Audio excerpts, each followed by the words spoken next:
L'essentiel, c'est de parler de décarbonation et de béton avec vous. L'un des sujets qui nous préoccupe aujourd'hui, souvent, quand on est un acteur de la construction, c'est face à la RE 2020 et à la problématique carbone, est-ce que je peux continuer à construire avec du béton? Légitime question. Nous, au sein du groupement Simbéton, qui dépend du syndicat, des cimentiers français, on essaye de construire des éléments de réponse, de préparer l'avenir, de montrer à l'ensemble des acteurs, maîtres d'ouvrage, maîtres d'œuvre, entreprises, assureurs, contrôleurs, que les produits innovent, se modifient et que la transition écologique, l'effort de décarbonation concerne particulièrement cette industrie qui s'en est emparée et qui essaye de trouver des solutions.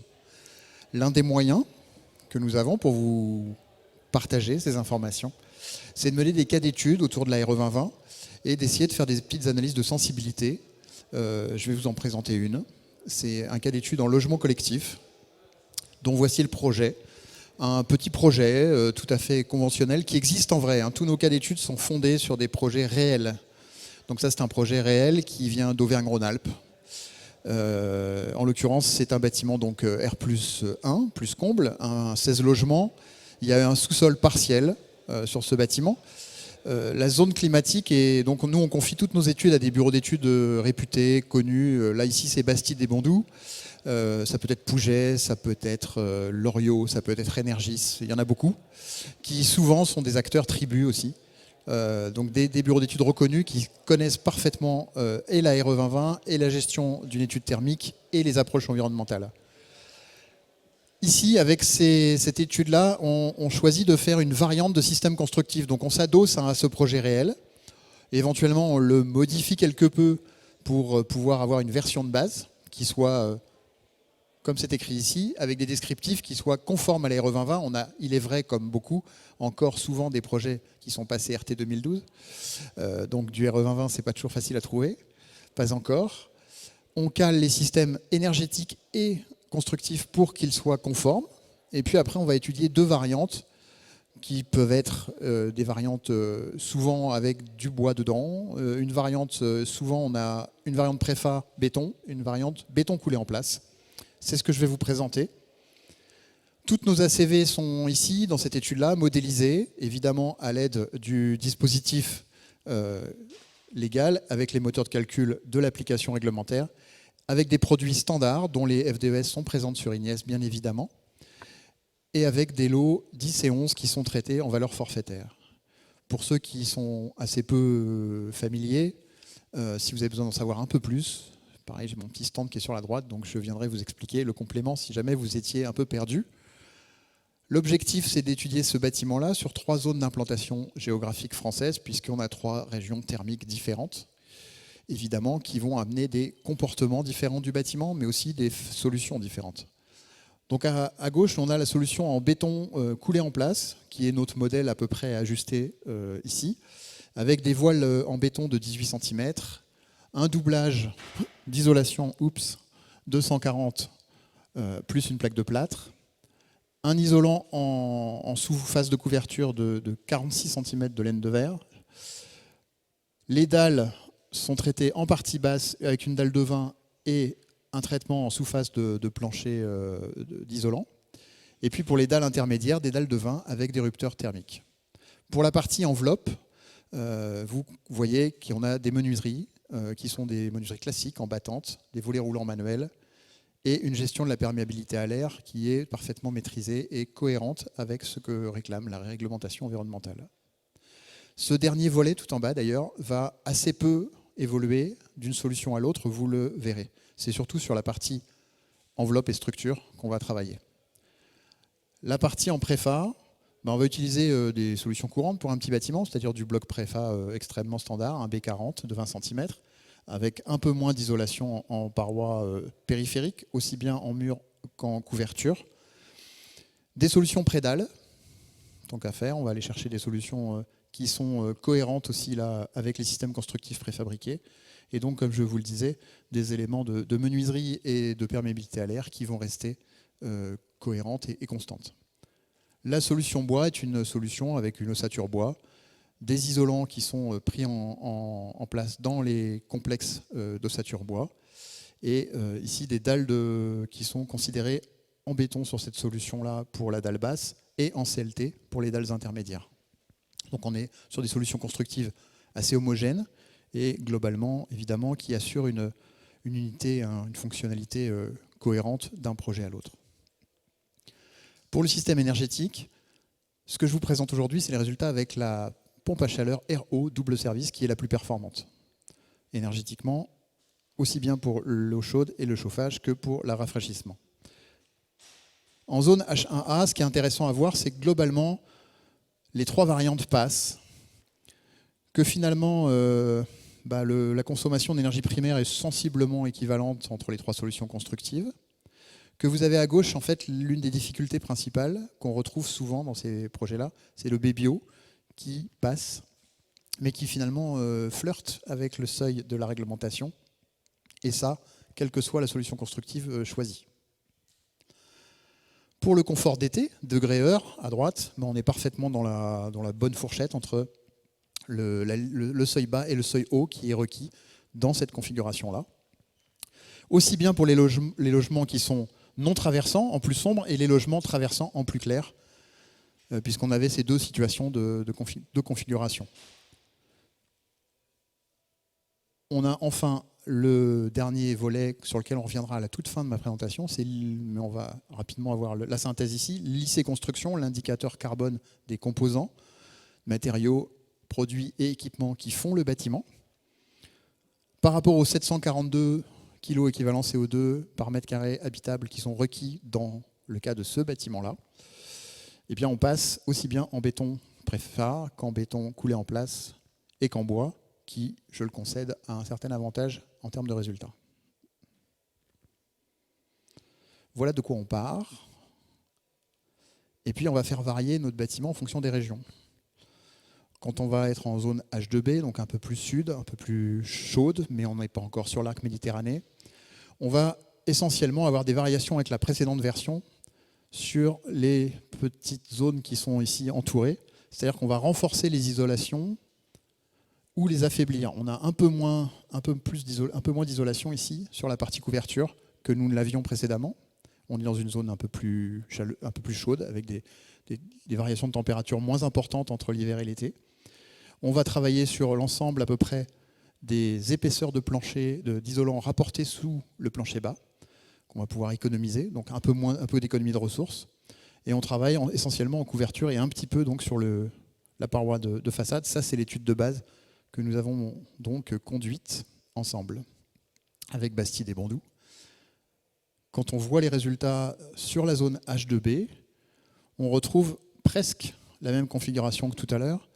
Notre CEP est un petit peu moins performant que tout à l'heure, mais il va bien. Le BBio surtout, et lui flirte toujours avec la limite du seuil. À chaque fois, on est bon. Les indicateurs sont respectés en 2022. Mais on voit bien que la conso d'énergie, et le BBio en particulier, est un aspect du calcul du bâtiment qui est essentiel. Finalement, beaucoup plus tendu et beaucoup plus complexe à traiter que lycée construction qui est là. Et vous allez voir à la fin pourquoi c'est moins tendu d'être là que d'être là. Pour les degrés-heures, on est très confortable et je dirais même que les logements traversants sont presque à la limite du seuil bas. Il faudrait qu'ils soient un petit peu plus en teneur sur l'année. Mais globalement, on satisfait en 2022 l'ensemble des exigences de l'ARE avec des solutions issues du béton coulé en place, du béton préfa ou des ossatures bois. Ici, quand on est sur de la PAC RO, évidemment, on est à une alimentation électrique dont la méthode rend favorable le résultat de façon assez significative pour lycée énergie, ce que je n'avais pas mentionné précédemment, mais vous l'aviez sans doute observé. En zone H3, encore une fois, c'est la variante avec la première diapo, la première composition. On va travailler, alors là, les différences sont moindres sur l'enveloppe et le renforcement des isolants. On va travailler sur le doublage du béton coulé en place. On va réduire les épaisseurs et s'aligner finalement sur les deux autres systèmes pour ce qui est de la couverture et du doublage en sous-face. Ici encore, on réduit un tout petit peu l'épaisseur d'isolant en plancher bas, mais c'est surtout sur cette partie-là qu'il va y avoir la variante, contrairement à tout le reste précédemment. Pour passer le confort d'été, ici, on va rajouter les brasseurs d'air. Les brasseurs d'air sont requis pour les solutions en béton dans les logements non traversants, afin de passer le confort d'été. Ici, on en met un dans un séjour, un dans une chambre, en l'occurrence. Si vous êtes sur l'ossature bois, c'est dans tous les logements qu'il faut placer des brasseurs d'air pour respecter et passer la barrière du confort d'été. La traduction, elle est là. Ici, en fait, vous avez la version corrigée avec des brasseurs d'air dans toutes les pièces. Si on garde les brasseurs d'air seulement dans les logements non traversants ici, si on gardait les brasseurs d'air que à l'image des solutions béton qu'on a là, cette colonne-là, elle est au-dessus des 1250. Là. Donc là, vous avez la version déjà corrigée, si je puis dire. Là, le Bébio est vraiment toujours tout près. L'IC Construction est un petit peu plus performant et l'écart s'est légèrement réduit entre le bois et les solutions béton. En tout état de cause, dans l'état, on sait satisfaire l'ensemble. Le confort d'été, néanmoins, est un sujet important sur les zones à forte chaleur, et tout particulièrement l'arc Méditerranée, quand on emploie des solutions légères, en l'occurrence là, les solutions bois. L'absence d'inertie nécessite de renforcer le rafraîchissement, le renouvellement d'air, et donc de renforcer l'équipement. Et la conso énergétique, ce qui se ressent de l'autre côté là-bas, dans les calculs énergie. Jeu de balance toujours un peu complexe à trouver. Quand on fait le focus sur l'IC Construction, là, alors pour ceux qui ne sont pas familiers de la calcul de la RE 2020, ça se fait selon une méthode avec 13 lots forfaitaires, tous découpés pareil, quel que soit votre projet, qui vont depuis le VRD tout en bas, là, et qui s'empilent joyeusement en passant par les fondations, le terrassement, le gros œuvre. Alors le gros œuvre, il est là. Superstructure, maçonnerie, puis après on a différents lots. Globalement, vous avez le gros œuvre à peu près ici. Vous avez les lots techniques tout en haut. Et vous avez au milieu ce que certains appellent les corps d'état architecturaux.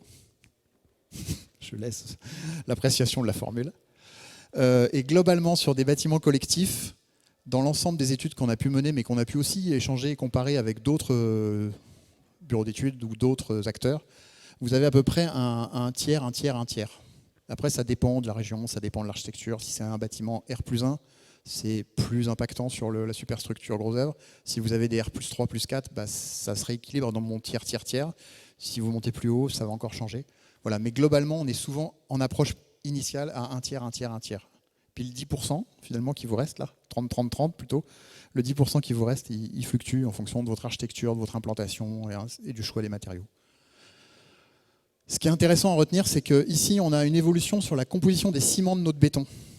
Si j'utilise un ciment extrêmement traditionnel et ancien, qu'on utilise presque moins aujourd'hui, vous allez avoir un impact un petit peu plus significatif. Quand vous passez au CM2A, qui est le plus usité sur le marché français aujourd'hui, le plus couramment utilisé, vous avez un impact de 171 kg équivalent CO2 pour un total de 689 kg équivalent CO2 du bâtiment qu'on vient de regarder ensemble, et qui passe le seuil 2022, comme toutes les autres configurations. Si vous utilisez un CM3A, qui est un ciment un petit peu plus innovant, qui nécessite parfois de mieux comprendre comment il fonctionne, y compris dans la préparation de son béton et dans le coulage, c'est vrai, vous avez non seulement un abaissement de l'impact de ce lot superstructure maçonnerie, mais vous avez globalement un progrès sur l'ensemble du bâtiment, évidemment, puisque tout le reste étant égal par ailleurs, on n'a pas travaillé les autres lots, bien évidemment. On passe à la fois le seuil 2022 et le seuil 2025 avec ces solutions-là aujourd'hui. Pour la solution Préfa, elle passe facilement 2022 en zone H1A. Et pour la partie bois, on a même le bonus créé par le phénomène de calcul du bois, qui lui, évidemment, est assez confortablement en dessous des seuils. En zone H2B, on va retrouver les mêmes profils, avec des valeurs évidemment qui ne changent pas sur les parties ciment coulées. À chaque fois, on passe tous les seuils, dans toutes les configurations, passe le seuil 2022. Les seuils 2025 sont atteints par les solutions en CEM 3A, en béton coulé, et les solutions bois. Uniquement en jouant avec les solutions de ces compositions de béton à base de ciment moins émissif. Ces ciments moins émissifs, en zonage 3, on va retrouver la même chose. Donc là, on a une remontée un petit peu des valeurs, parce qu'on est obligé d'équiper davantage le bâtiment, notamment avec les brasseurs, mais avec d'autres, plus d'isolation, une approche un petit peu différente, même si le bâtiment est rigoureusement le même. Et on va avoir un découpage qui va être sensiblement équivalent. On va écraser un petit peu les écarts, cette fois-ci en zonage 3. 5 solutions passent 2022, et le CEM 3 à nouveau et le bois à nouveau passent le seuil 2025.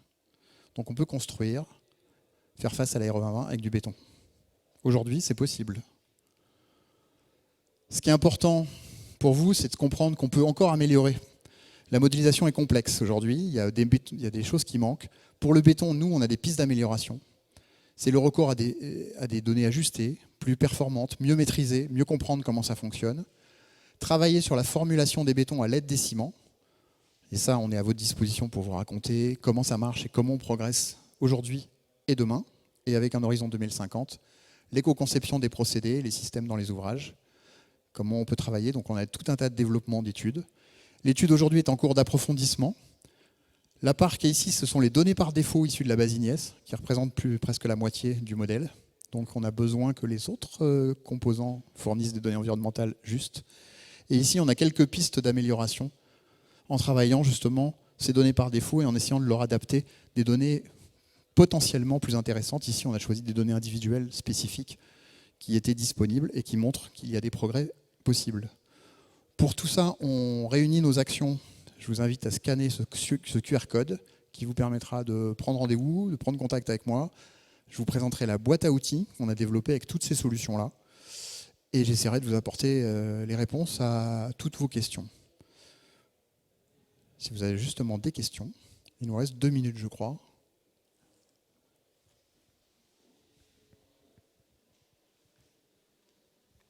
Et sinon, je suis encore sur la droite en sortant. N'hésitez pas à passer et à venir poser votre question. Merci de m'avoir écouté. Bon après-midi.